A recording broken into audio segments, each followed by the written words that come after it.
This is not my typical post, but it's an important one, and I hope that everybody watching will stay with it till the end.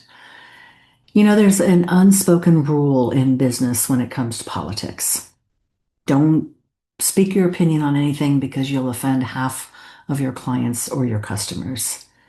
And you can look at nearly every large corporation in the United States right now and see that they're abiding by that rule of silence. Because there's a risk in expressing your opinion about anything, actually.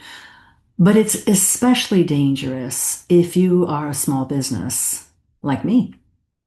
So, what I'm going to say risks my livelihood, probably some family members and some people I consider friends. And if that happens, I'll just take it as a sign that they care more about their ideology than they do about me. And you know what? That's okay. That's what our country is supposed to be about. You get to support and love who and whatever you want. You are free to think and live as you choose. You just can't let it interfere with other people's rights to do the same thing. So I want to be clear that this post isn't about taking a side. There's no room for judgments or opinions in what I do professionally, and I pride myself on being able to effectively do that to serve everybody that comes to me for help. This post is about taking a stand for not forgetting our humanity, to remember that we truly have more in common with each other than we have differences if we would just be willing to have civil conversations.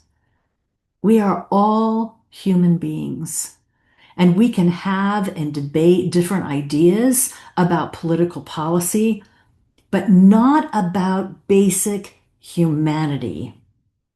Because how we treat each other is a direct reflection of who we are as an individual. I lived in Minneapolis for 13 years.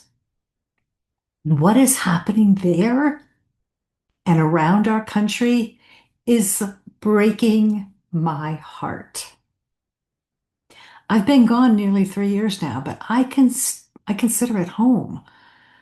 I'm so proud of how Minnesotans are standing up for each other and their communities and watching out for each other firmly and peacefully. I mean, there is Minnesota nice and there is passive aggressive. Might have been a technical error on choosing that city.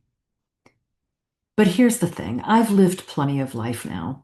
I remember enough history to recognize clearly what's happening in our country, the slipping away of our democracy, our basic human rights as human beings. And it makes me sad and justifiably angry because anger is the perception that something is not fair. And this is not fair. And I want everybody to remember that what can be bad about anger is how we express it. So we all need to choose wisely. And so today, I have decided to refuse to be silent like our big corporations, like so many of our politicians. I don't wish to be complicit by staying silent because what is happening now is not the time to sit on the fence, to say that you're not interested in politics, or to think that it's not going to affect you in a negative way just because at the moment it's not happening in your neighborhood. History has made this very clear that it will. So look within yourself and be clear in why you think like you do. Are these your own thoughts and feelings that you have? Or is it an opinion or a belief that was given to you by somebody else?